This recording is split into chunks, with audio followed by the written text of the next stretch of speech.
All right, good afternoon. We are continuing on our series for the 2025 Kaggle Big Data Bowl. This is using the NFL data from the 2022 season to take pre-snap information and try and make predictions on what's going to happen post-snap. What we've done so far in the series is we've done some data exploration. We went through, we saw things like the data being mostly filled in. Um, Places where it is not filled in is usually because there's like a unique situation, like this yard line side are plays that are in the middle of the field. There is no team or side that it favors, so there's no information there. Same thing on these offensive formation plays. These will be things like kicking plays where there's no offense actually on the field for those. So kickoffs, field goals, things like that. Then some of the things that you would expect to have happen here in the data. If it's a running play, you're not going to have anything in pass result or pass length. Same thing where if it's not a actual completion or anything like that, then there's no information to be had there. So then we started looking at some of the basic group statistics. So looking at the information that we had for the player play table, has information for any given play. It will have information about all the players on the field for that play. So because of it acting that way, you have a situation here where when you try and get the mean, your number is significantly smaller than what it actually should be. Because on a given play, only one person can get rush yards. There may be rare occasions where there's like a fumble and player picks it up and moves the ball forward as well. But you're going to get a very small number when you consider basically it was the rushing yardage outcome divided by the 22 players on the field. So there is a binary field here called had rush attempt, which we can use to know exactly who was the rusher on the play and how many yards they got. And then by using that for the mean, we find out that the average rushing attempt resulted in a gain of about 4.5 yards.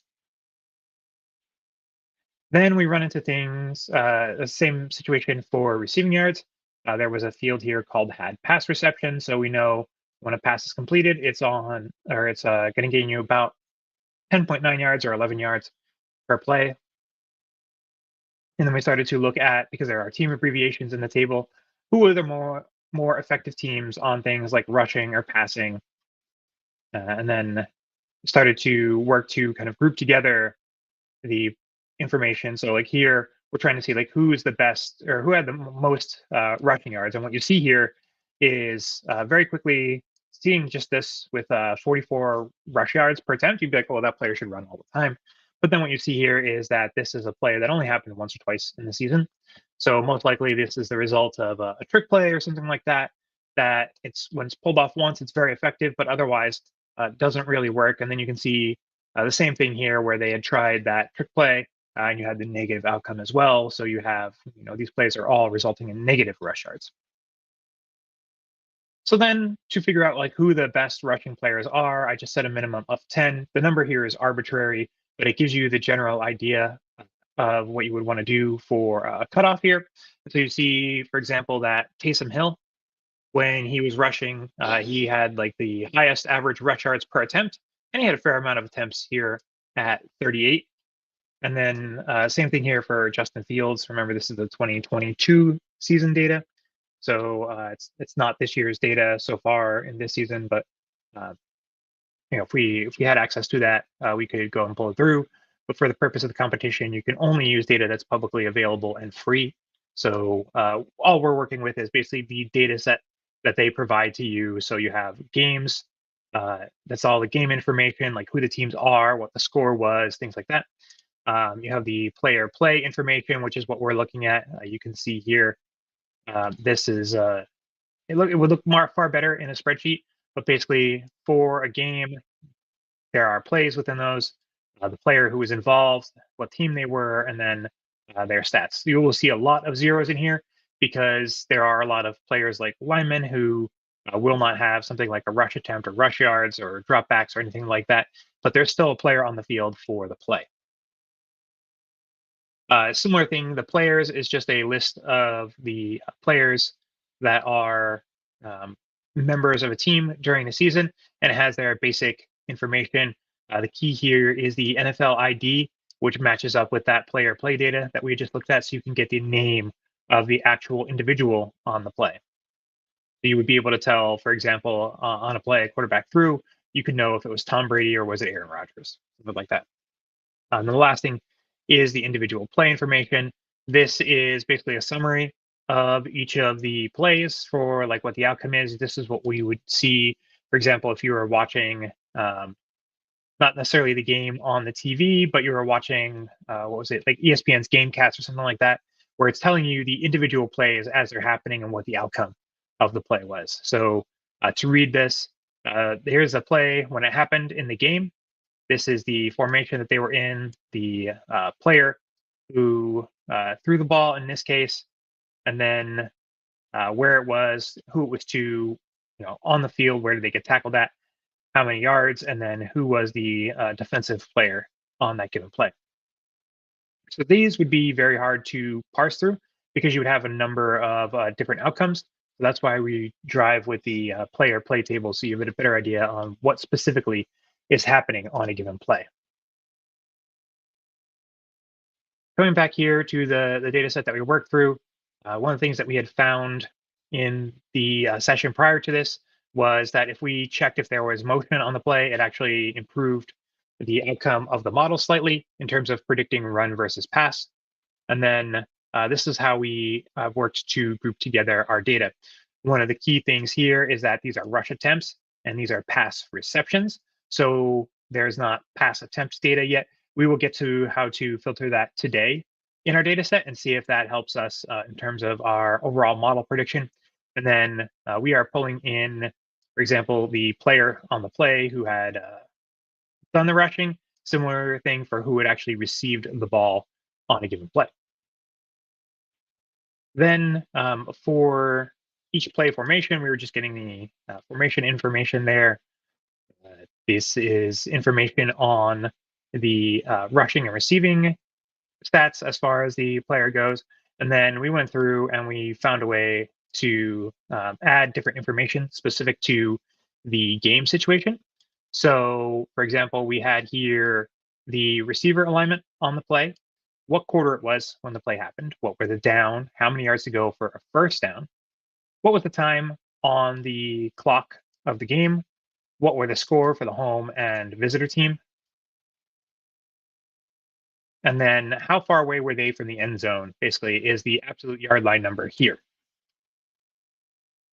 So then we worked on grouping those together, and then we made last time how to pull all the players on a given play into the table here so we can know who were the 11 players.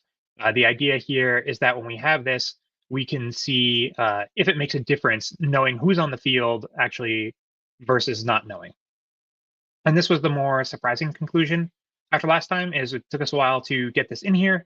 It takes a while computationally as well to add this information here, but it actually didn't improve our models that significantly. We were using a logistic regression model, and we had about 75% accuracy. Once we added this in, it actually decreased that model slightly, but it improved the other two models, which were the random forest and the support vector machines. So that was a surprising factor here. And then you can kind of see here what the table actually looks like. So we know the player, game ID, play ID, the teams that were involved. On the passes, it's going to have who the quarterback was. On the rushes, it's going to have who the running back was, or the runner on the play. Sometimes there's receiver sweeps, things like that. And then players 1 through 12 or 1 through 11 fields here are the individual players who are on a play on any given game. So that was kind of how we grouped our data. I won't really cover this. This is just breaking it down by formation. We've talked about this a few times previously. It doesn't add a whole lot to our discussion. We'll get right into talking more about the models here. So starting with the most basic model here with the logistic regression, the idea here is, could we just predict run versus pass? And then the first version of this only knew who the, what was the formation, what was the team that was running it, and what were the receivers. So 3 fields trying to predict a 4th field. Was it a rush versus a pass attempt? So we'll do this here. This is just using a flag field. If there are rushing yards, then we are going to consider it a rush. Otherwise, it's pass play. And then this goes and works through and splits the data. And then you can see here, this very, very basic model, 3 fields, we can get about 70% accuracy without needing a whole lot of information about the game on whether it would be a run versus pass play. And then we, on our other session, we went to adding more information here around the regression model. So this first one is creating a score differential. Typically what you'll hear is that teams will play differently depending on the game situation, where they're ahead by 2 scores or behind by 2 scores in an effort to run out the clock. So I thought this would be something useful to try and add to the game, or add to the information that we have about the game. There's changing the flat yards to go into buckets. So you'll hear during a broadcast that you're in a short yardage situation. There's a medium distance and then a long distance. So you'll hear like 3rd and long during the game. That's usually, typically they have 7 or more yards to go for the completion here. And then mid as well, it would be the area kind of in between where you can run a more variety in the plays. And then similarly, taking the absolute yard line number, I created 3 buckets here. One was for less than 20 yards to go to the end zone. These are your short field situations. You'll hear these be referred to as the red zone. You're much closer to the end zone. You're way more likely to score points once you're here. The long distance is basically everything that was outside of kicker range. I arbitrarily set this to the 50-yard line. Realistically, you could adjust this even more. Most teams will try a kick once they are inside the 40-yard line. But I kept it here as 50 just as a kind of arbitrary thing. We can do some experimentation with the outcomes of this number if we wanted to spend some more time there. And then this one here creates a game time remaining. So we only have the game clock for a given quarter, and it doesn't have full information here. So instead, use the game time remaining to get an idea of, are we in the first quarter? Do we have 50 minutes remaining in the game, or do we only have 5? Right? And you would think that would also influence how teams would like to play during that time. And then working through creating a bucket for time. There are 2 2-minute warnings in the game, 1 at each half. The interesting thing here was I created another bucket for about 10 minutes remaining in the 4th quarter, just to see if it made a difference, and it actually made model performance worse. So knowing the game time remaining itself, or knowing what quarter it is, provided the same amount of information with creating less confusion in the model. And to give you an idea of what it looks like with this time bucket here, you'll see right before the first half, there were about 700 plays run across the season, whereas right before the end of the game, there were about 488 plays that were run in those final 2 minutes. The reason why there are less plays here is that if the game is out of reach, you will see teams typically do a couple kneels to run the clock out of those final 2 minutes, rather than run a series of play to try and score quickly. Whereas in the first half, the team with the ball is always going to try and get a few more plays in to hopefully be able to either kick a field goal or score a touchdown before the half ends. And you'll see teams typically be a little more aggressive during this time. And that's why you see more plays attempted at the halftime 2-minute warning rather than the end 2-minute warning. So then, now that we have a series of fields here, we have to treat each of them a little bit differently. The categorical ones are things like the buckets that we created. We should not treat these fields here as numbers. And so you'll see something like quarter or down, even though these are represented in table as numbers. These, for the purpose of a model, are categorical, right? First quarter is different than the second quarter. There is no 1.5 quarter point in the game that you would ever have in the case of seeing it in your data. So then these are categorical. They're not actually numeric. Whereas numeric variables, they're going to be along a scale of, you know, negative infinity to infinity, but you could have every number in between there. There's no clear delineation between them all the time. So then this version of the model was the more complete one. We had those buckets put into the information here. We also had all the players that were on a given field. And then when we ran this model last time, you can see here, the logistic model accuracy was 74.4%. So before we were at about 75%, and this was a slight decrease. And then now, instead of using the yards to go bucket and the absolute yard line, we're going to treat them as just numbers to achieve on the field. And we saw that the model actually performed slightly better for these, gaining about half a percentage point. So if you wanted to, you can do a little bit more experiment, but roughly the numbers were about the same for this one when you knew who the players were and who they weren't. So it didn't make a whole lot of difference to your model accuracy, knowing who they were. The only difference is that it takes longer for these models to run because now there are much larger amounts of categories here to create the one-hot encoding for. And you'll see here when we got to the random forest model, this last time it took about 2 minutes to generate the data and then do the predictions here on the one-hot encoding version. But you can see this is now actually outperforming the logistic model by about half a percentage point. And then similarly for the support vector machines, knowing who was on the field actually caused this one to go down. So instead of it being about like 75% or 70, it was like 74.1% or something, really close to 74, it actually went down slightly knowing it. So it didn't make a large change. Overall, the only one that got better was the random forest approach. But the trade-off here is that when you're using random forests, it's really difficult to use this to provide information in a feasible way for non-technical people to understand. You could theoretically work through the model to get close, but it wouldn't be worth it. Whereas when you have something like a logistic regression, you can know the individual coefficients for each of the variables and know pretty quickly whether or what information is crucial for a team as far as performance in a game. So that's where we had left off last time.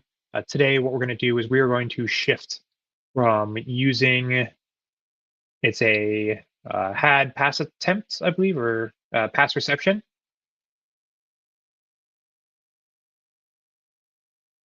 Yeah, had pass reception to be, I think it's is dropback was the name of the field. The idea here is that we can then transform this pretty easily. I don't know what's happening here, but okay, it's stuck.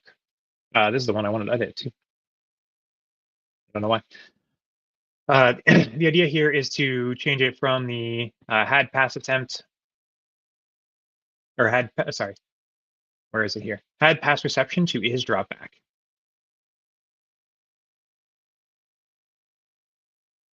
Let me just double check here. I should share this as well.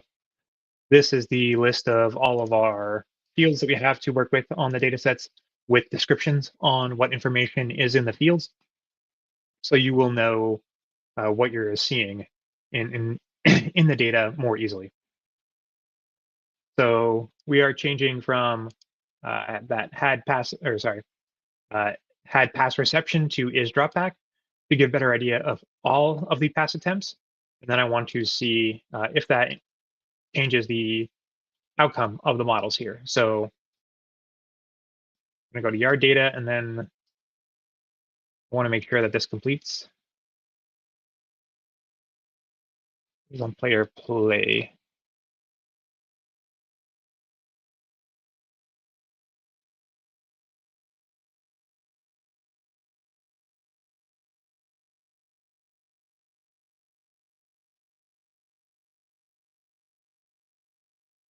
Had dropback, sorry, had dropback. There we go.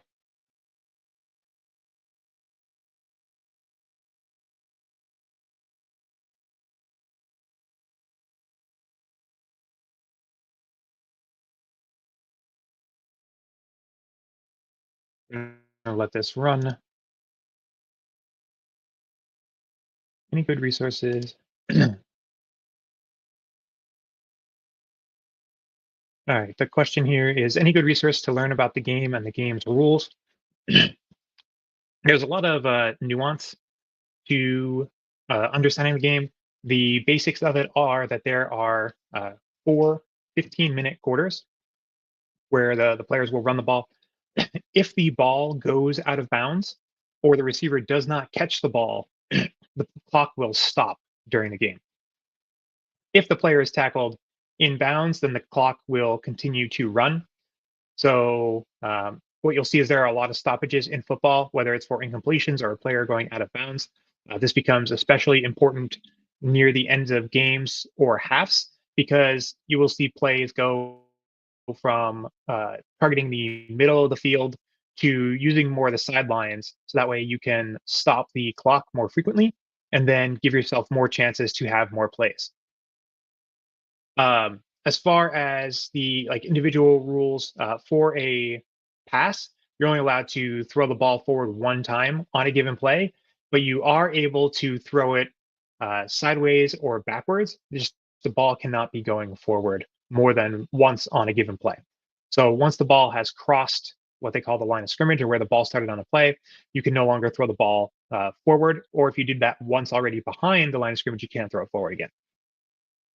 Uh, Other things to note are that you have 4 attempts to get a first down that is marked as you'll see like a 1st and 10 is what you start at. On the first down, you have then 4 more chances to get those 10 yards. You will see when a play or two has already been run, you'll see something like 2nd down or 3rd down, and the yards remaining will be what's up on the screen there. So if you see like 2nd and 10, that means that their first down play was either an incompletion or a run that did not gain yards. And then once they get those 10 yards or however far they get past that marker, then it will reset back to first down and they have to go 10 yards from where they finished that play. So most offenses will start on the 20 or the 25-yard line after the kick. They will then run a play, get a first down. Let's say they just made it to the 35. Then it will be 1st and 10 from the 35. And those 10 mean that they have to get to the 45-yard line. If on first down or 2nd down, they had it. So let's say they made it from their 20-yard line to the opponent's 40-yard line, then it will now be first down from that opponent's 40-yard line. And they will now have 10, which means they need to get to the opponent's 30-yard line. So when you hear it's on your side of the field, that means that the yards will go up until you get to 50, and then they will start to go down, and that means that you're on the opponent's side of the field. Now, as far as scoring is concerned, there are a few ways to score during the game. The first one is by from your while your team had possession. So that means you could have started with the ball, handed it to the running back, he went and scored the end zone. You could start with the ball and the quarterback could throw it to another player who got into the end zone. And then there's also a play where your team started with the ball, they had it fall out of that player's hands. The other team picked it up and scored a touchdown. That means that they can score as well. After a touchdown, you have an opportunity to either kick the ball through the uprights for 1 additional point, or you can try and run another play into the end zone, which will give you 2 points.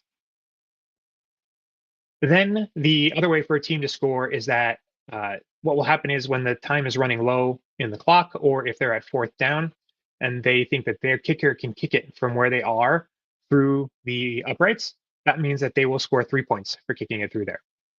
If they miss, the other team will start with the ball from where they had kicked the ball from. So it's a little bit risky on the longer ones, and that's why you will see teams do what is called a punt, which means you kick the ball from where your team is at over to the other team, and they have a chance to catch it and try and run it forward to gain yards. There are also one other type of play where a team can score, and that is called a safety. what this means is that your team is the defending team on a play, and they tackle the team with the ball in their own end zone. This scores 2 points for your team, and the other team now has to kick it to your team to give them the ball. So safeties are a very important play in football because it means you stop the opponent's offense, you scored some points, and you have a chance to add more points to your team. So I hope that was helpful in giving you kind of a quick understanding of the game's rules and scoring. So that way you can have an idea of more of what I'm talking about as we go through here.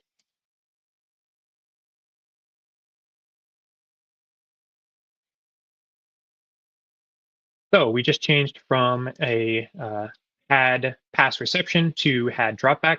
This should now change our data to be, instead of it every pass that was completed, to simply be all the passes that were attempted. Yeah, you got it, Saurabh. No problem.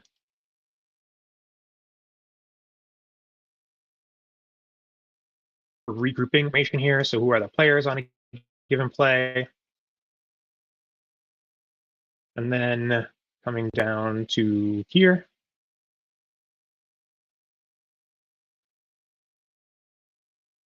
we're going to see if this causes any changes in the data, even from the most basic of our predictions of rush versus pass. So we know the offense formation, the alignment, and the team abbreviation. Can we predict whether it is a run versus a pass play or not?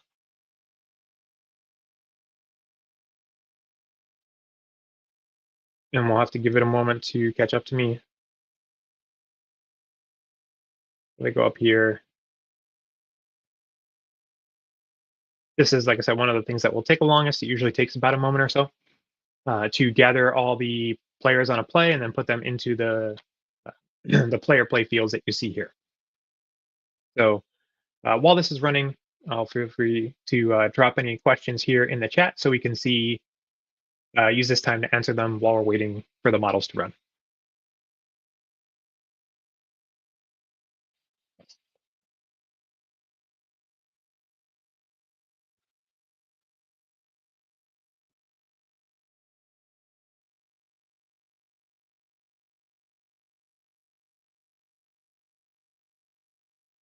About the 1.5-minute mark. Should finish up shortly. And then you'll get to the prediction, which, because it's a logistic regression and there's only a few fields, should not take long at all. So what I'll do while that's going is I'll also kick off the other couple transformations to run here, so that way it can hopefully stay ahead of us in terms of the execution. And we won't have to wait for it to run. And I'll talk through what we see here in terms of the outcome. So that is the expanded logistic regression. This is the random forests. And then the support vector machines. We'll come back up. Okay, so it started to make some changes here. And what we see here on the basic model is not a big change overall. We're still in that 70-ish% range in terms of the prediction. So I was expecting it to maybe drop a little bit, knowing that these are not just the not only the pass receptions, but the pass incompletions as well. But it seems like it has not particularly affected the very basic model that we had started with. Then we're adding things like the score differential, the different yard buckets, distances. And what we start to see here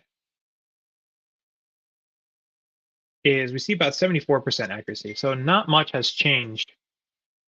Overall, this one was, I want to say, about 74.2 or 1 before. Not a big change.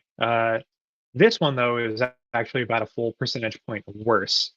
So we actually get better results here when we treat things like the time bucket and the yard and the distance buckets instead of using them as flat numbers. we see a slight increase in model performance. You're talking very, very slight, 73.9 versus 73.8.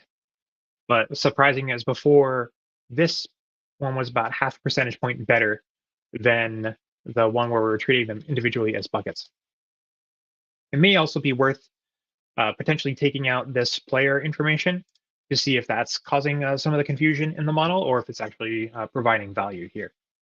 So it seems like random forest is still running. Let's do this version here. So this one, go up right before it. What I'll do is I'm going to take out the player information here.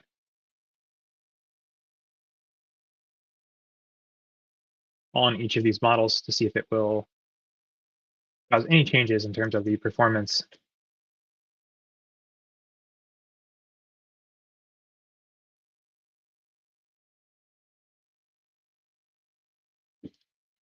Code. This is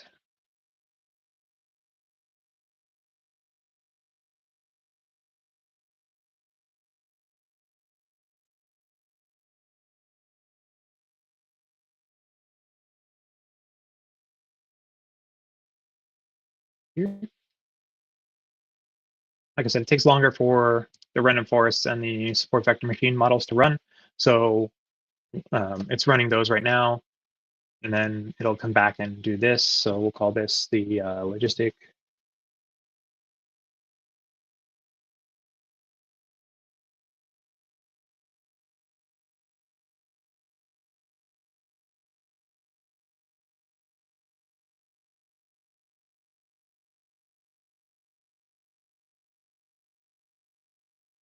To get an idea of seeing, is it knowing the players, does that actually make a difference in terms of the models here?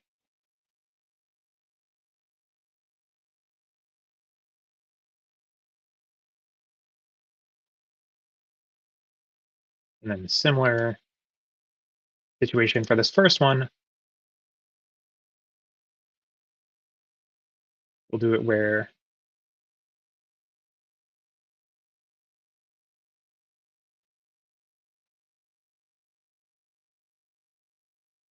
we don't know the player information.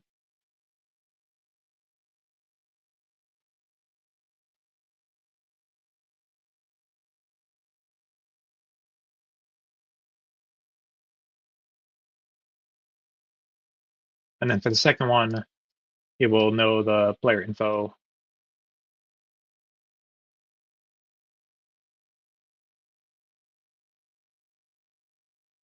Oops, cause an error. Did not copy here.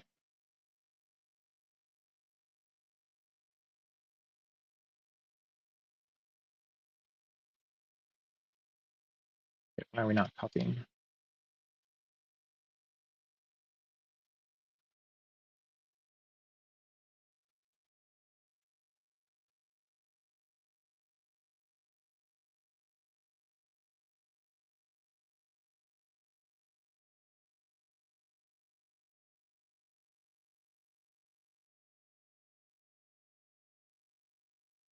Oracle. Okay, we got two.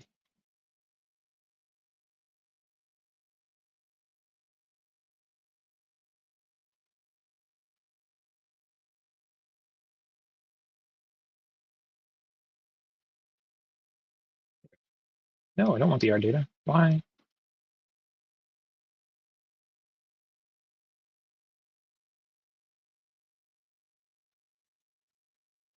Okay.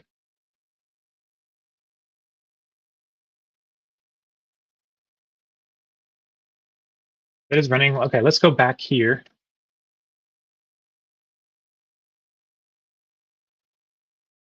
So here's where we see it. So not knowing the player information and only having the score differential as a number, which means the yards to go and the distance, we can predict with 74% accuracy whether it's going to be a run or a pass play. If we know who the players are, it decreases slightly. 73.9. So all the extra work in terms of adding the players, all the time, extra computation time, you can see here it actually decreases the accuracy of the play, knowing just run versus pass. And then if we treat them as as numeric variables, we see this here, it's 74.4%. And then when we are adding the players, this is where it actually goes up. So the yards to go as a bucket and the distance are better power indicators than who the players are on the field. But if you treat the yards as numbers, whether it's the distance to go for first down or the distance to the end zone, then it becomes more important who's on the field here. And you actually see the lift come back. So you go from 74. Wait, that's actually decrease, right? Yeah, I looked at this wrong. Sorry, I thought this was 73.7. So no, it's the same situation where they're both going down. So 74.4% when you're treating them versus once you know who the players are on the field, you actually go down to 73.8%. So you lose about a half a percentage point in predictive power, knowing who's on the field versus who isn't. We hadn't looked at this since we made the change to adding all of the pass incompletions and information like that. We see here that the model's at about 74.5%, which is a slight decrease from before. It was about 75. And then the support vector classifier actually went down significantly. We were about 74% before. We lost about a whole percentage point of predictive power here. So we did a work to change it from just the passes that were actually caught by the receivers to now just the passes were attempted by the quarterback. This means that the receiver or the running back on the play did not catch the ball. And we saw a very slight change in the logistic regression model. We're talking like less than a tenth of a percentage point, but the random forest model decreased by about half a percentage point, and then the support vector classifier here dropped by over a percentage point in terms of the shift here. So these are kind of the new baselines we would have to keep into our head, so that way when we're making changes or trying to add information to the model, to know are these actually having an impact here? And what I would say here is, even though it took a large amount of time to actually add who all the individual players are on the field, it's actually taking away from our predictive power.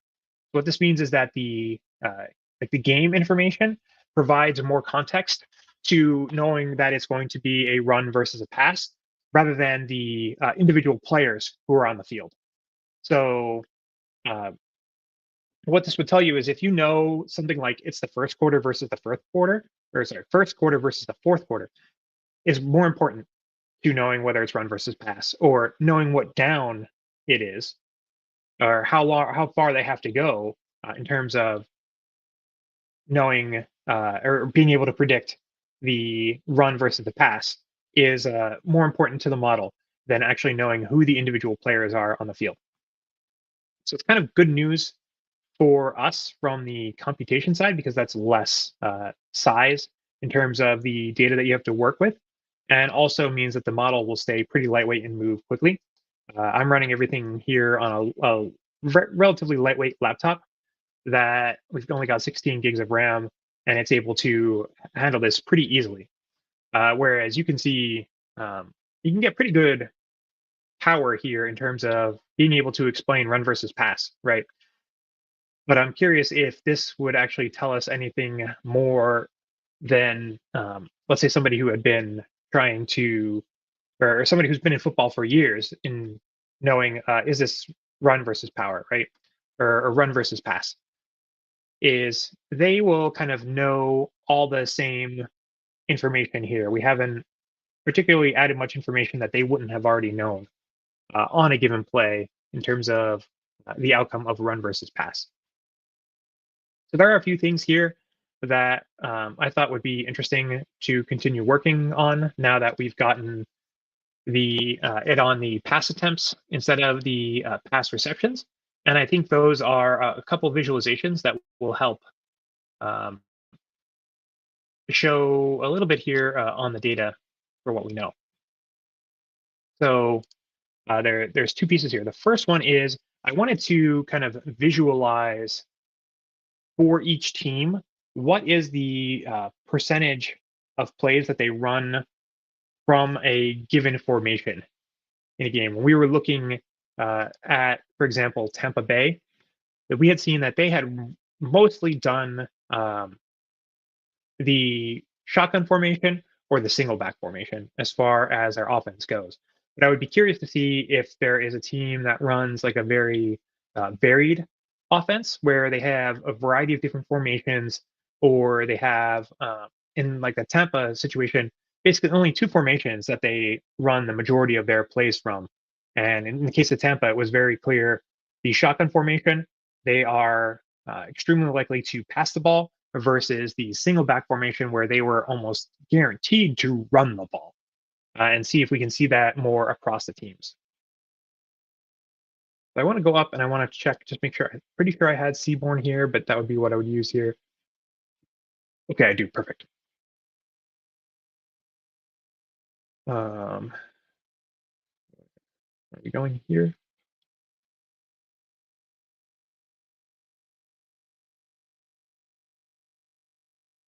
We got Seaborn, perfect, that's what I would need. And with that, I'll have access to everything I'm going to want. So here, put a markdown. I want to visualize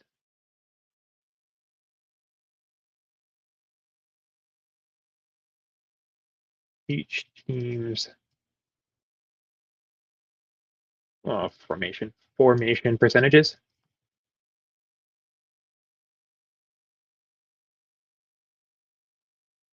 And while I'm going through this, please feel free to drop any questions or comments you have in the chat, and I'll get to them once we go through this section. So we're going to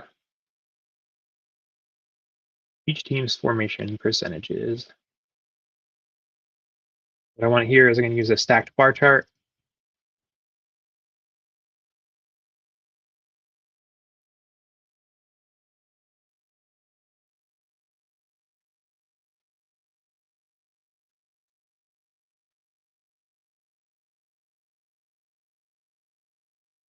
And so I'm going to do formation data. And I want the, what's it, the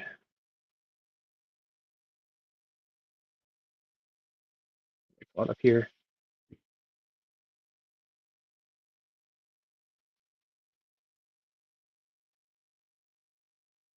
With the yard data enhanced, I want to group by, I want the team abbreviation, and I want the offense formation. I think that's right. And then we just need size.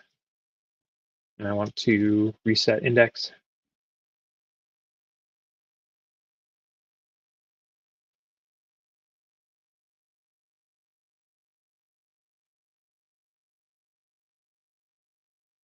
Let's go.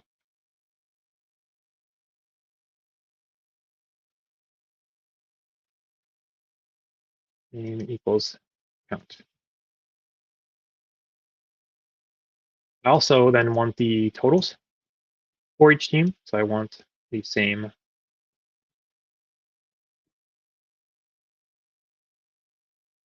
But I only want this for the team.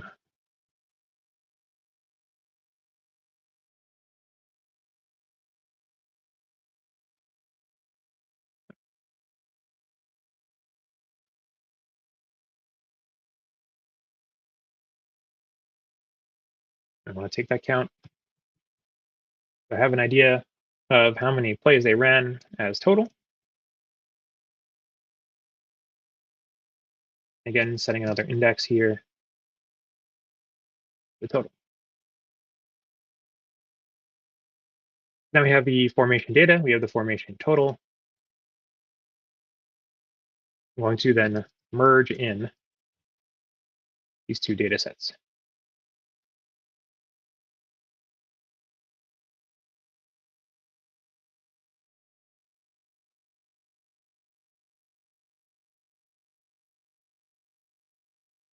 On.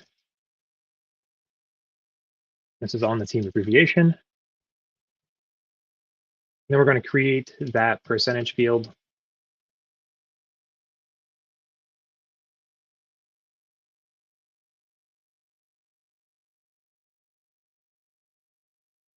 It's simply formation data by count and formation data total.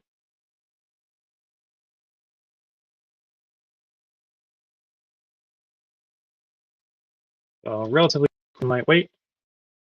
Now we're going to use the PyPot figure.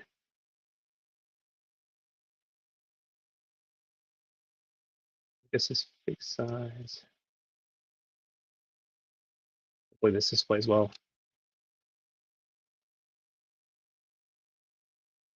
I want to use bar plot from SNS here. SNS is just what I've called the Seaborn library. So then I want to take the formation data here. I want to say that X is the team abbreviation. And then the Y is that percentage field that we created.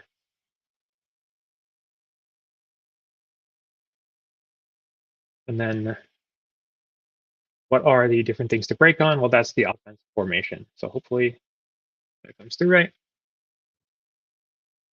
Give this a title. We can call this formation percentages by team.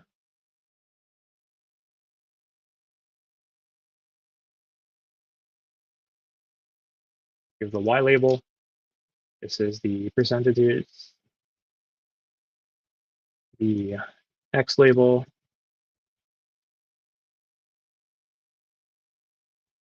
Team.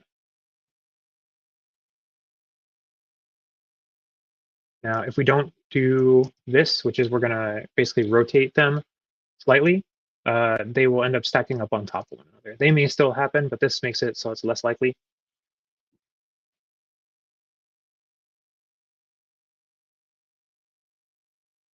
And then don't forget your legend so you can tell the differences between them. And then just give me show.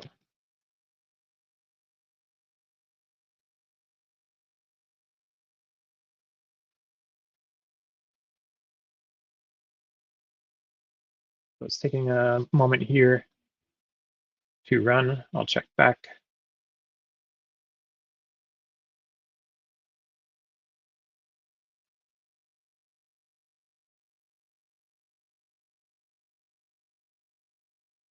Don't see any questions in the chat while this is running.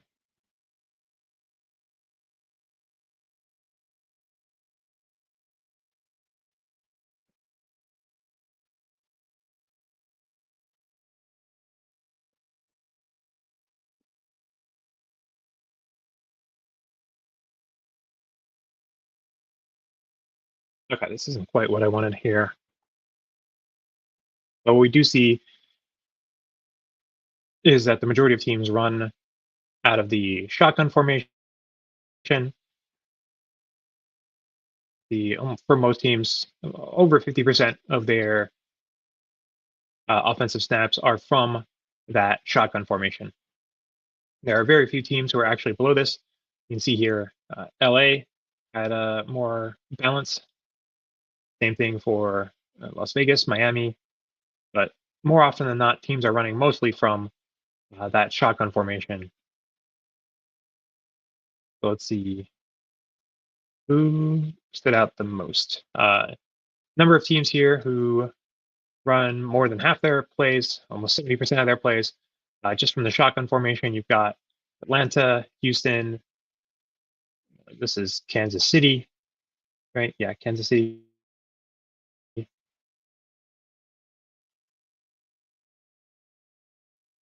And then Philadelphia, all here at that 70 here in the mid 60s as well. with some other plays sprinkled in to help provide some balance. So gives us more what I had intended instead of the bar plot. Let me go back here, was I wanted it to be uh, more the stacked bars instead of the difference. Let's see here.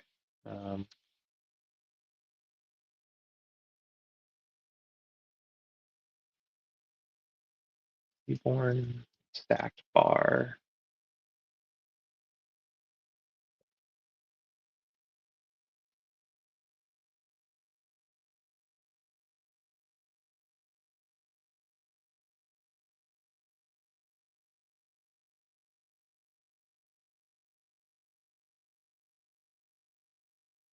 What did I miss?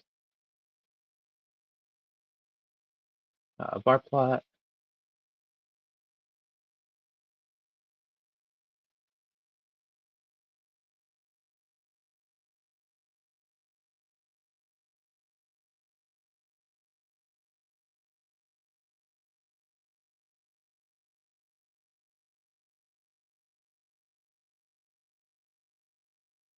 Hmm.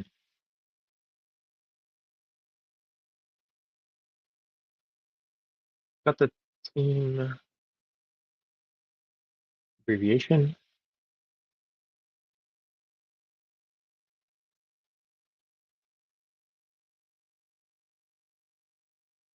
That's what we want the separator to be. We want the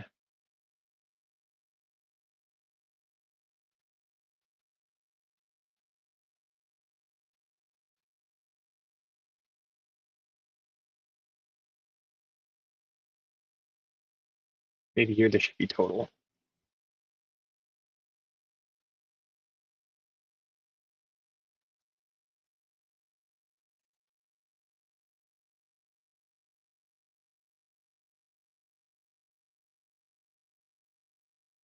See if that makes a difference.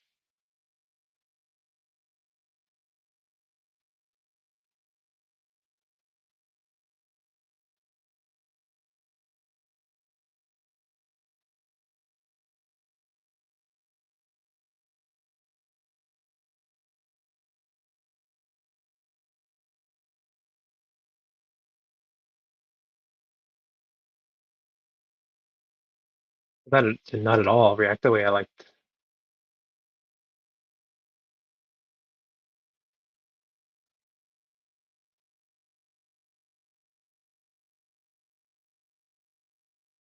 Maybe there's an, well, no, we saw it look right in the percentages.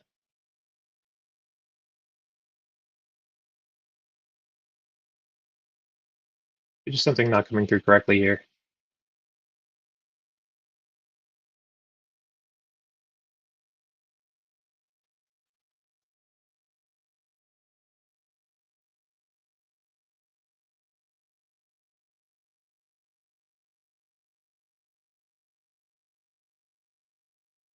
And I do formation total.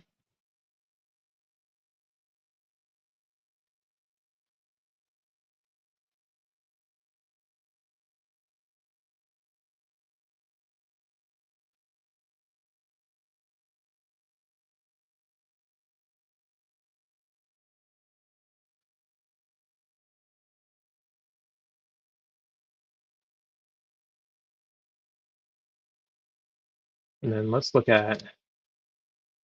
at formation data and see what we see here.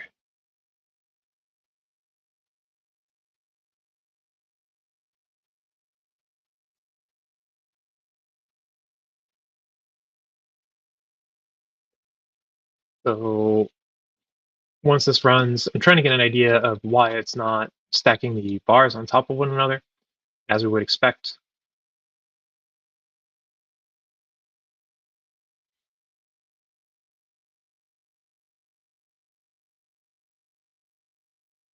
So it's treating them all individually instead of grouping them together.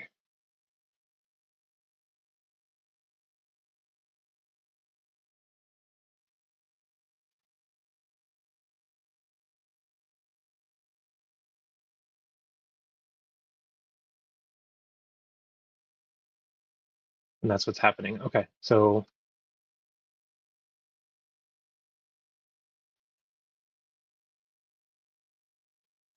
data is formation data, which is the same as what's here. X is the team abbreviation. Y is the percentages.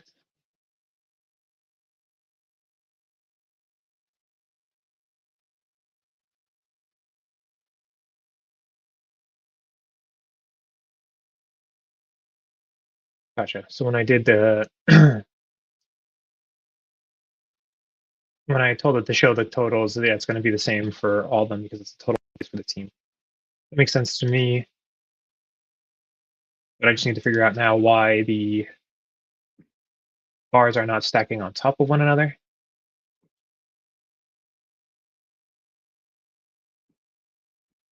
Let's see here.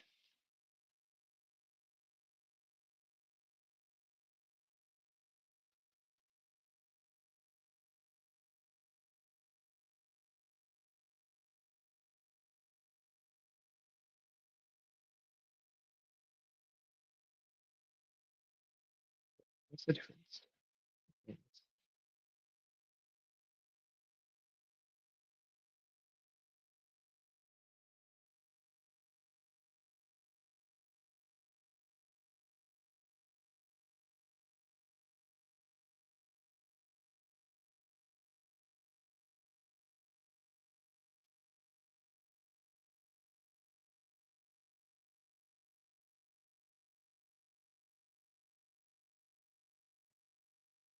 It,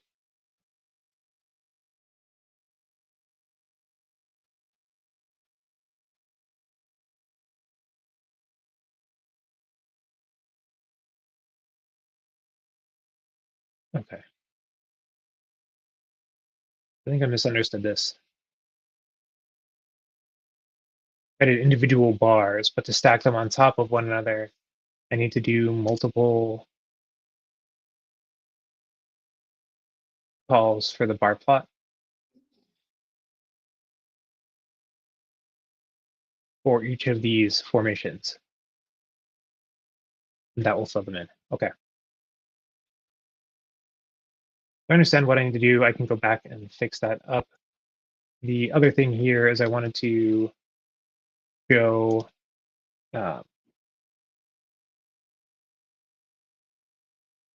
do this team offensive performance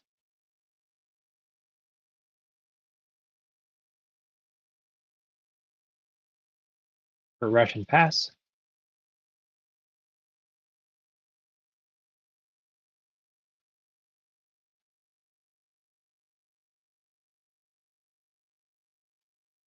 And what I want to do here, start with team yards. Yard defense.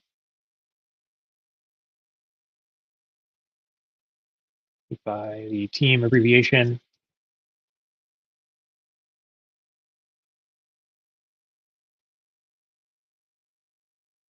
And I'm going to use an ag function or an aggregate function here.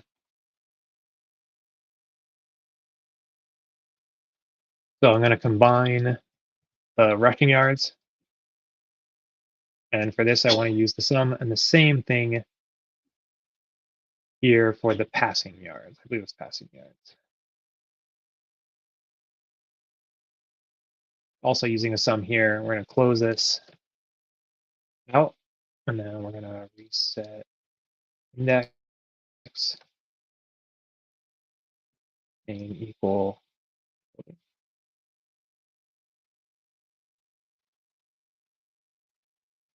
And then do the same thing, reset the size, so big size.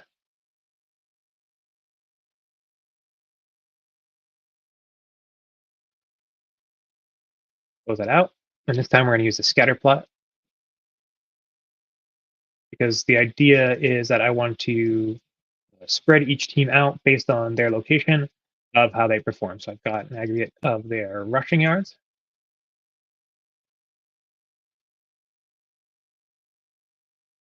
and I want their passing yards as well.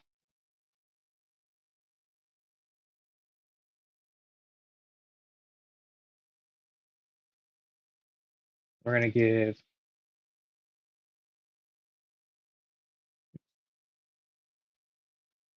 this a title. And we're just going to call this team performance, team offense performance.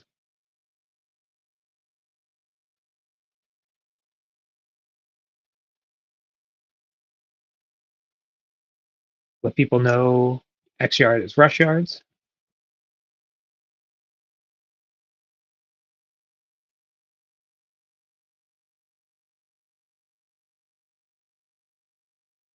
Y is the pass.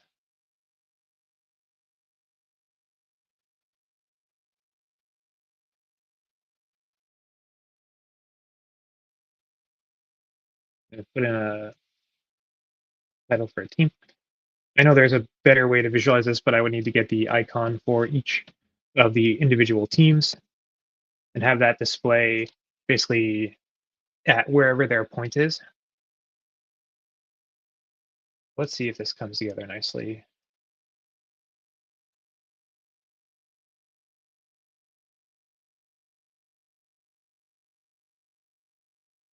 Should take a moment to run. Double check here to see if there's any questions while this goes.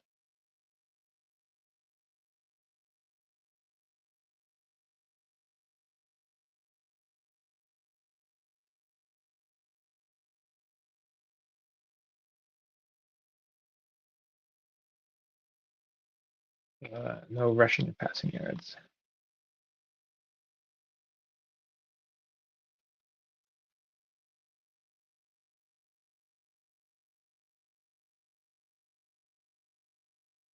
Rushing yards and receiving yards.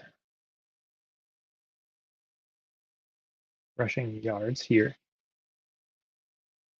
And this is receiving yards.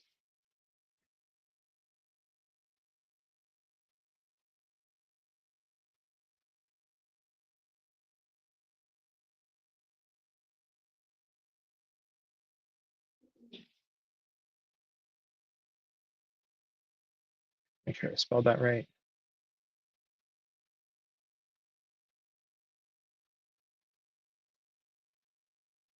Receiving yards, yeah, it should be okay.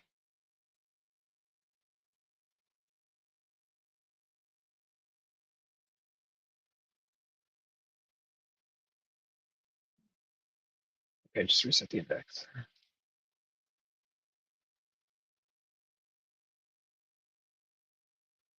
Okay. So the idea here is that when this runs, we should get, you want to think of like a cross where the closer you are here, ugly.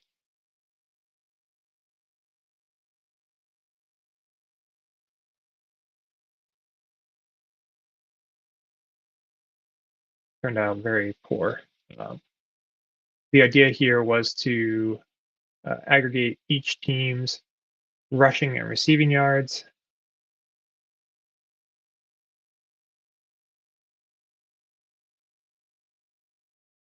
That didn't quite work as well either.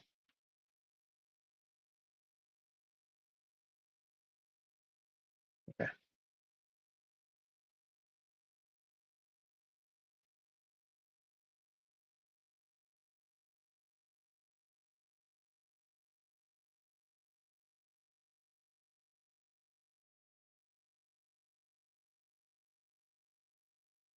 Each.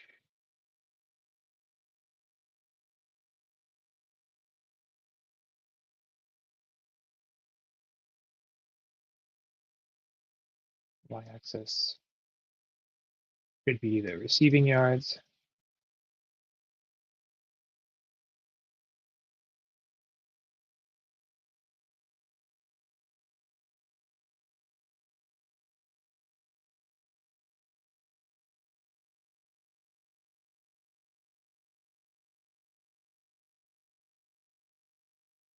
Could display the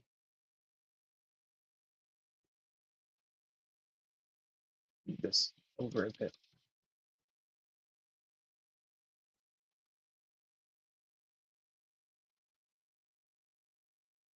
So we've got the average percentage of plays. So I was kind of surprised here. I guess I shouldn't be. Tampa Bay, right, did a lot out of the shotgun formation. We saw that earlier in the data.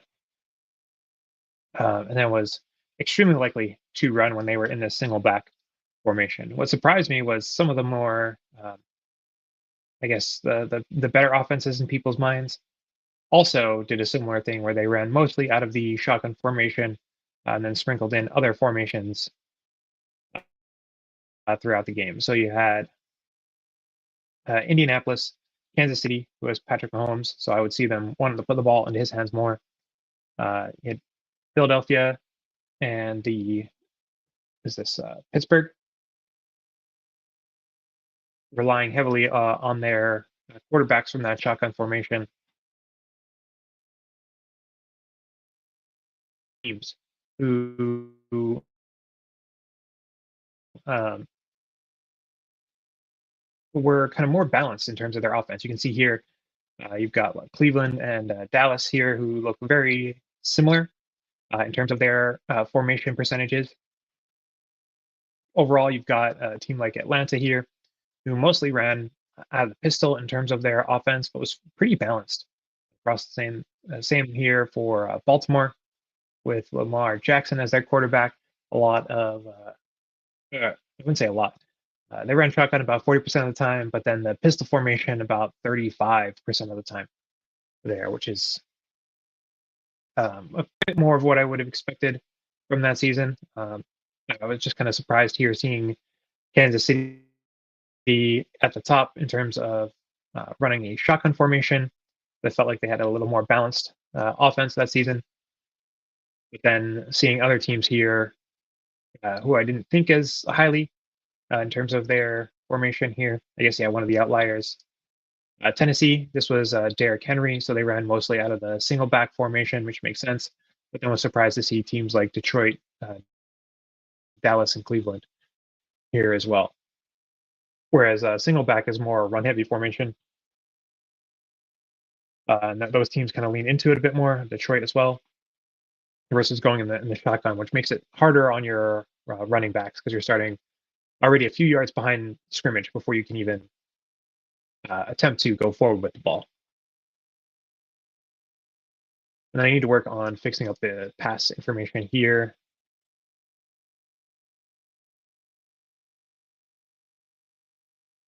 See what is going on.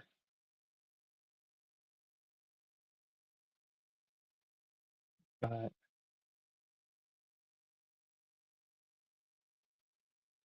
here.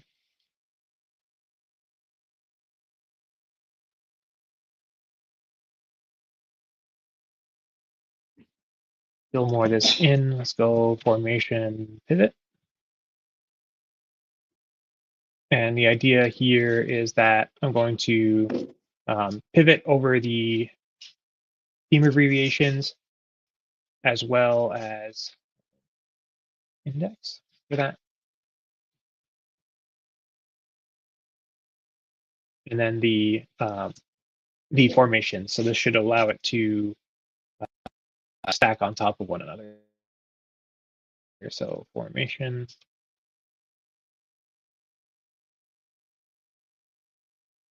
And the values that I want to keep here are the percentages.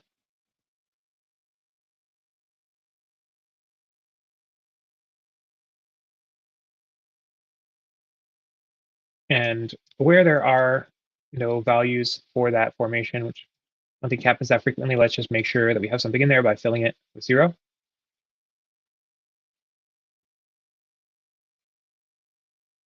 Delete that. And now, instead of this being a bar plot,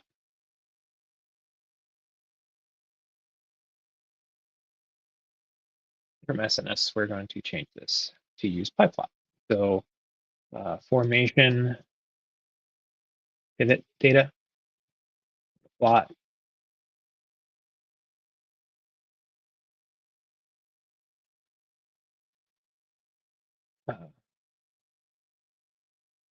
stack them, and then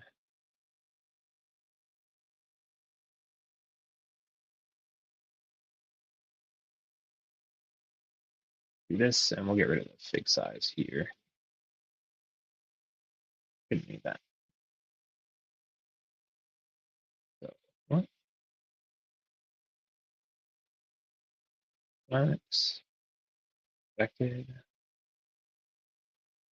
I don't know why that would be unexpected.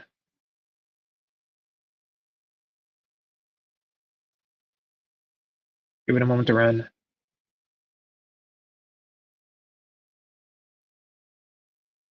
Okay.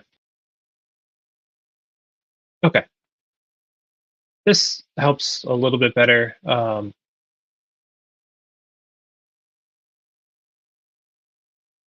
In terms of the visualization, you can see here when the teams had run way less of things like the shotgun. So you can see like Atlanta, Baltimore here. You can see they're just much smaller compared to other teams who it's taking up the majority of what you're seeing here.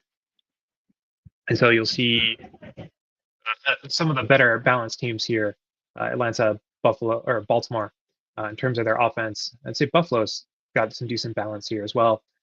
Single back, shotgun. At least they have a fair amount of variety here.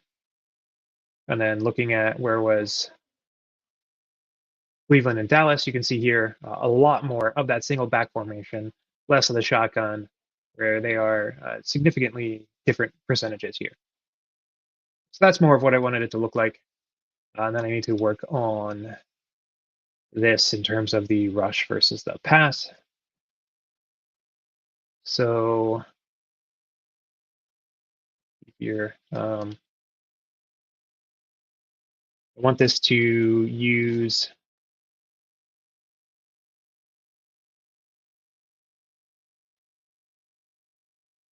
maybe I should change this so that it goes off of the aggregate or the averages for the play. So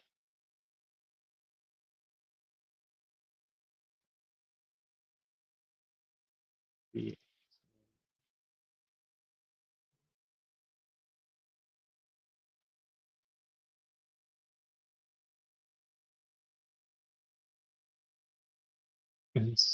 so it shouldn't be a sum of all the yards. Instead, it should be the average.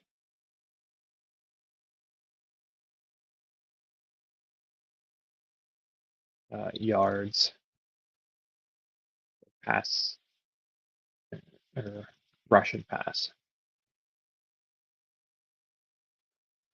And so that way we get a better idea of what's actually happening here, because I think it's summed all these up way too large, and then basically zeroed them out, which shouldn't be the case. Maybe the pass yards field isn't right. We've got a fair amount of rush across all the teams.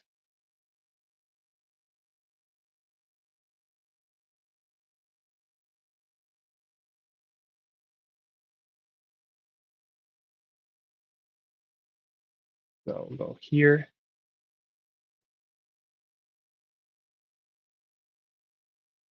Do the mean. Right. Instead of using sums, let's see the averages. Receiving rush yards. All this averages.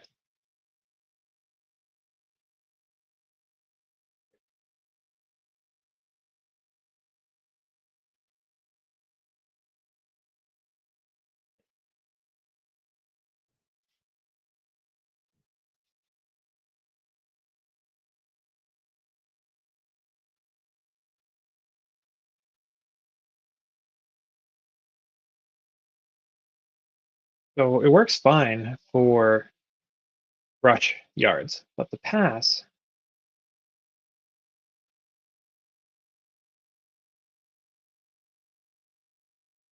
Why is that coming out so lopsided?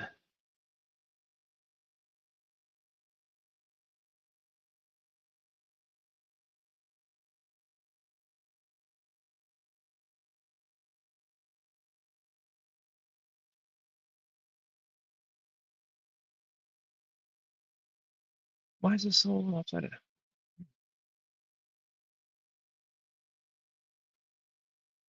Oh, I wonder when I change this yard data.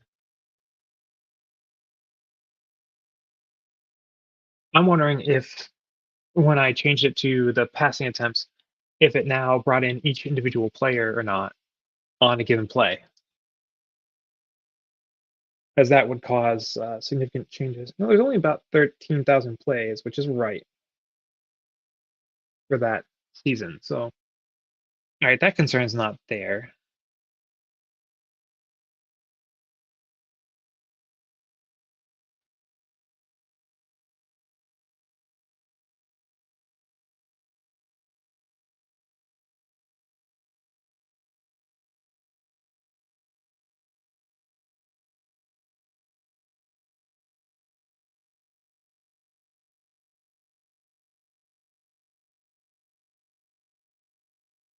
That's not right. Okay.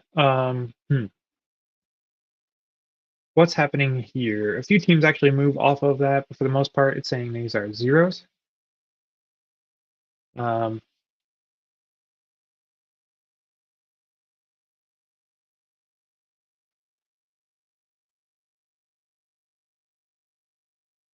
if there are any n values in the data.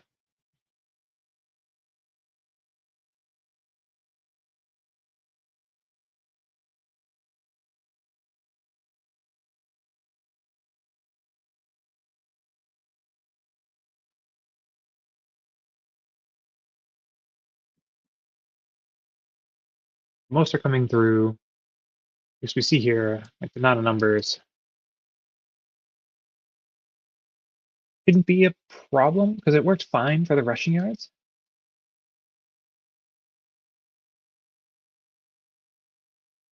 But the pass part was thrown out. And at first I thought, well, maybe it's just treating it very differently. Um, but I don't think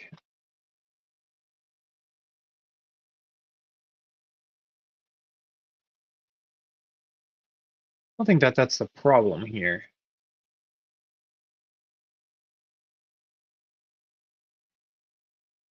Let's see. We've got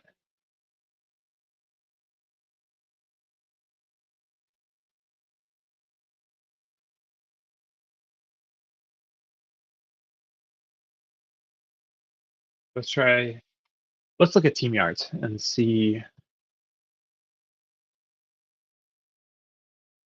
what that looks like.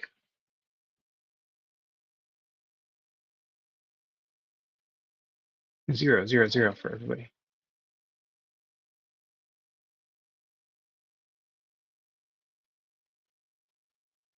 So if I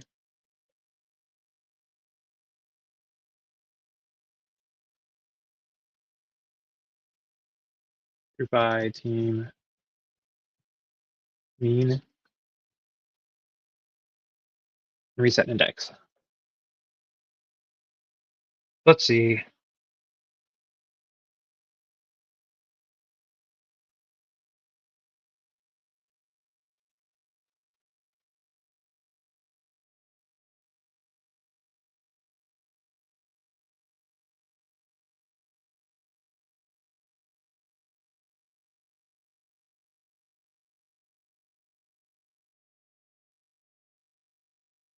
Um, okay, let's do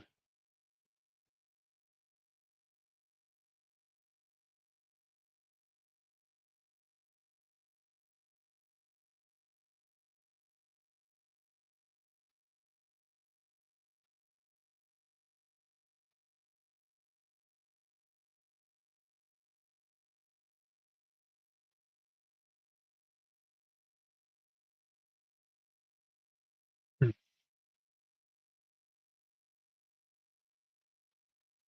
okay. Yeah, so this is related to when we change the data to go off of the dropback to receiving yards. The only thing we're showing here is basically the sack yards for a quarterback instead of actually showing the receive yard information here.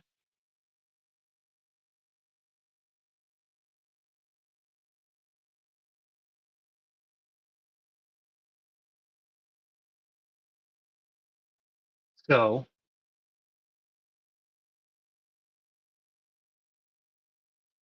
let's call this pass attempt.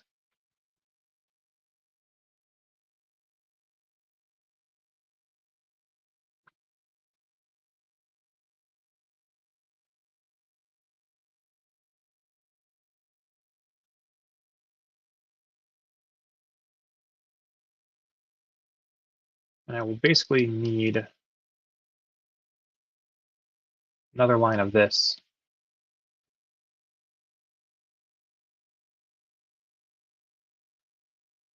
But here, instead of this was the had pass reception,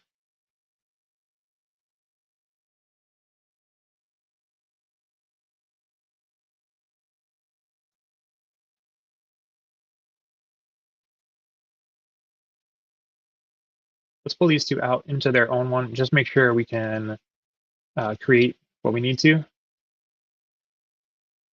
Player pass attempt. That's fine. Where is my player pass reception?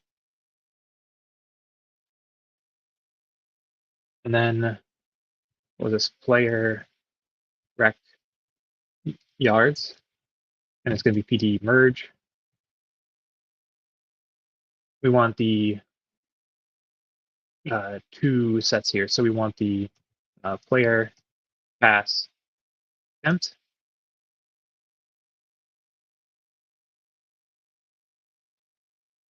And I want the player pass reception.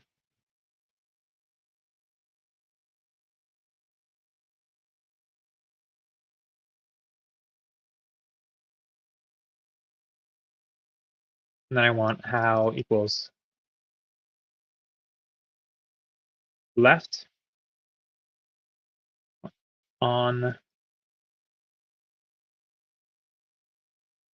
NFL ID.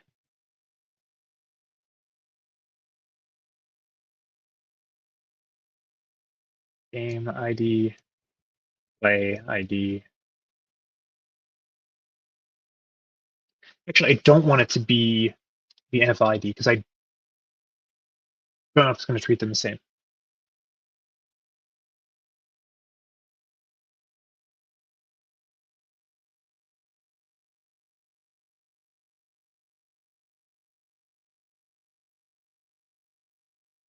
So then if I do this,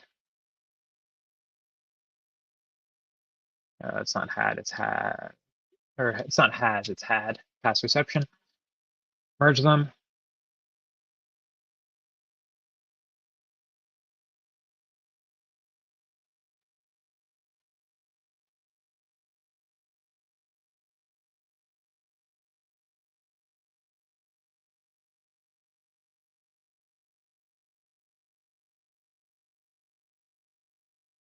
Yeah, so I was right. It's going to have a different NFL ID, which is fine. Team abbreviation, it's fine too. So I can just include that here.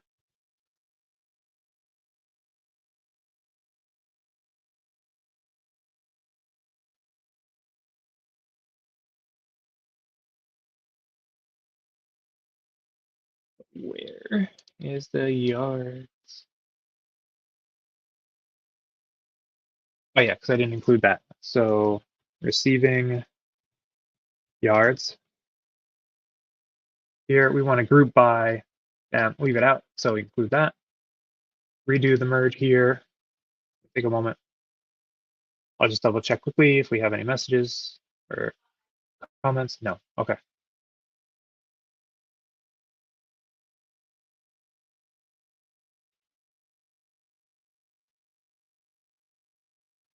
Now we've got the receiving yards. what I will do, realistically, I don't need the player on this one. Does not matter. We'll drop it then. Recreate this.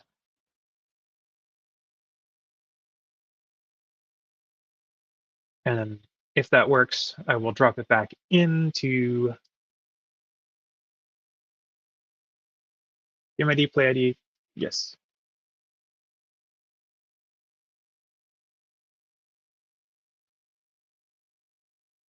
Now when I merge this all together,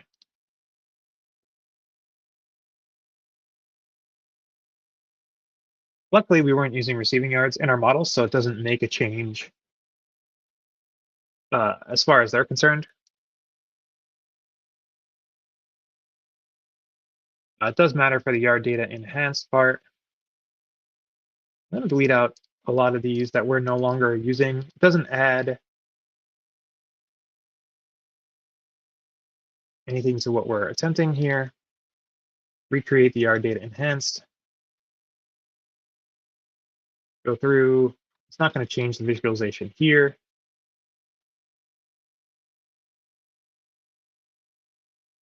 This is the big one that I want to see is now, do we have receiving yards or not?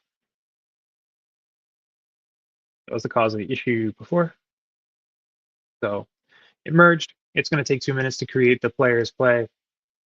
And then, oh, we already did it 1 minute. Great. And then merge 2 data sets. Good, good, good. Flying through there. Here we go. Now teams actually have receiving yards. I want to make this visualization. It won't look like crap. So I'm going to remove this. Move this. And so now you get a better idea of team offenses in terms of what they're doing. I want to say,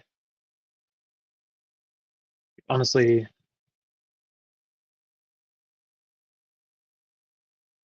is it limit or lim? That's the X. I want us to go.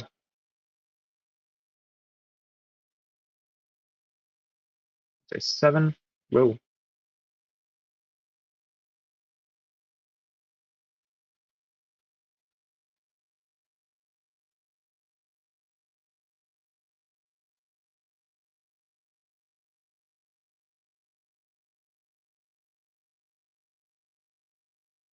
Let's see if we get better outcome here. So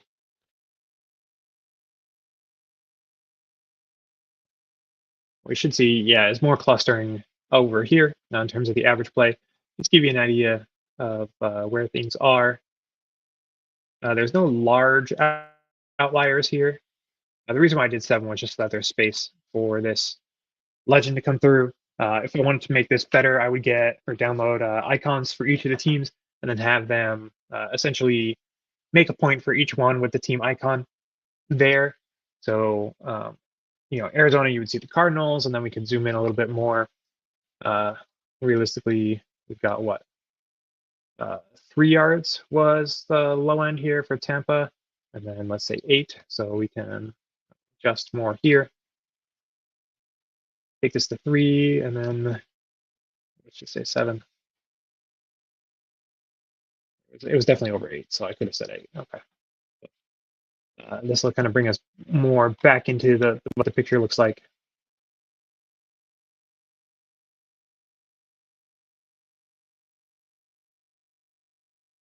So what you see here, right, is if you had the icons, you would have an idea of like who had an effective offense versus not effective, right? You would put the averages here as lines going through the middle. So like the average rush we saw was like 4.6 yards, 4.7 yards. Would have that line going through here, and then the average pass was about average pass completion was about 11 yards. But we want to make sure that those come all the way through. We have a better idea of like who the more effective offenses are. You want to be more up and to the right here, or more extremely up in any of the two directions or to the right in the case of rushing. So if the average here on a rush attempt was about 4.5 yards, you'd want to be more over here towards the 6. And then for the pass, instead of being here at the 11 mark, you want to be up more towards the 14 or so margin here. But the best place to actually be is in the upper right here. So not sure whose offense this was because of the not having the icons here. Like this is where you would want to be in terms of your offense. So you were effective both running and passing the ball. So your offense was pretty darn good if you were over here versus if you were over here, which I'm pretty sure this is Tampa Bay. Based on what we know on the data sets, they had a really poor rushing attack, but I think that's a good part or a good place for us to. And this week, what I'll do is I will pull down the icons so I can try and grab them out and change this visualization to showing for each team. So what I'll do is I'll come back and I'll get the code for that because I'm not sure. There's two ways in my head that we have to do this. We either have to make like a dictionary for what each of the teams and their icon names are, or I have to make a spot for each one on the scatter plot. I think it's just the dictionary should handle that. So instead of the hue here, it would be like the team dictionary. And then the team dictionary would have all the abbreviations and what their icon are, and I'll add those into the data set here. But I can handle that offline, as I think this is a good place to kind of wrap up for today. So we shifted from pass attempts from pass receptions to pass attempts. We saw that it actually made the random forest model worse and the support vector model significantly worse. We'll jump here to the bottom. Random forest, it was like 74.9% is now down to about 74.4. And then support vector, this was pushing, I believe it was around the mid 74%. Now it's dropped to 72.9%. So we lost like 1.5 points here just by adding all of the pass attempts instead of just the pass receptions. So like the plays where it worked. And then what we saw here, and this was showing it, was the difference in model accuracy when you were doing players versus non-players in terms of the information going to the model. This is the non-player version. We got 74.4%, but when I included who the players were on the field, our accuracy actually went down to 73.8%, which was surprising. And that was like the big takeaway from last time was we'd done a fair amount of work to include that information, and then we ended up with worse overall results. So then this was, if I just have the score differential and I treat the yards to go as buckets, it was about the same. It was 74.1 versus 73.9. 0.2% difference, not too much. So it didn't actually add any value knowing the players in the best case scenario. And then the worst case scenario is it actually decreases model performance as far as the logistic regression is concerned. The support vector versions, we need to go through and do comparisons here on including the player data versus not. But the idea here is that it wasn't actually an increase in their performance. So we can come back next time. We'll validate that, as well as I'll have the update with the icons pulled in, so that way we can add it to our visualization here in terms of the offensive performance. Another thing we should do is right now we're only looking at the accuracy score, but we need to look at things. Accuracy is right. The only what was your prediction versus what it actually was. But we need to get a better idea in terms of the overall classification, in terms of what were the percentages when we predicted run, but it was pass, and then we predicted pass, but it was run. What are the percentages of outliers are we achieving there? So we have an idea of, like, since the average play outcome for a pass is more significant, if we incorrectly predict pass, we're way more likely to give up a larger play, right? Versus if you incorrectly predict pass, it should be more likely that you give up run play. And so we need to look at different model scoring besides just the accuracy. And so Monday, I'll work to incorporate those into the models that we have here. So one other thing I wanted to check quickly is just how much time we have left overall in the competition.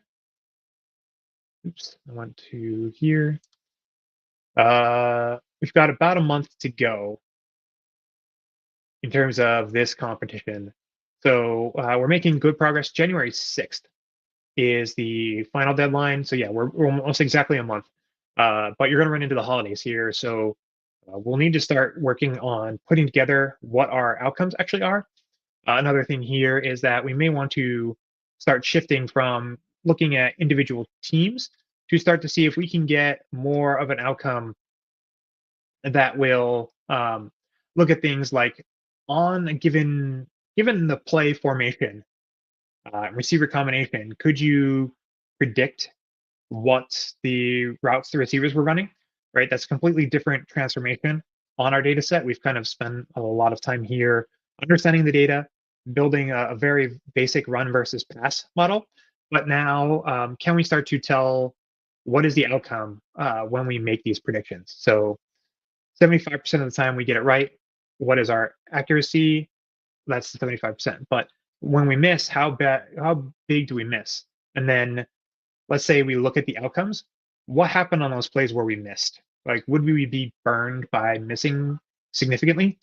Right? If I predict a run, I key in on the run, but I give up a 75 touchdown play, very, very negative outcome for what we would want if we were helping the defense out. Versus if we predicted pass, but we only give up like a 5-yard run, which is not far off from what an average outcome would be. So we'll need to work on almost like a little bit of a scoring model I shouldn't say model, a scoring evaluation to have an idea of how impactful were the times when we had gotten it incorrectly.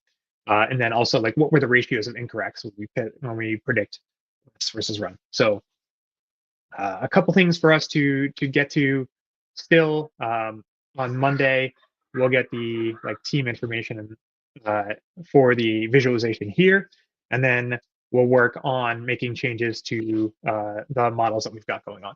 So for those of you who came in and left comments and everything, thank you very much. If you see this video afterwards, please feel free to leave comments on things you would like to see. We're going to begin transitioning next week into going not just from the team level or run versus pass, but start to get into what I hope is some of the scheme side of things and see if we can start to predict some of the different route combinations that we would see on a given play based on the formation. So at least here we have a good basis.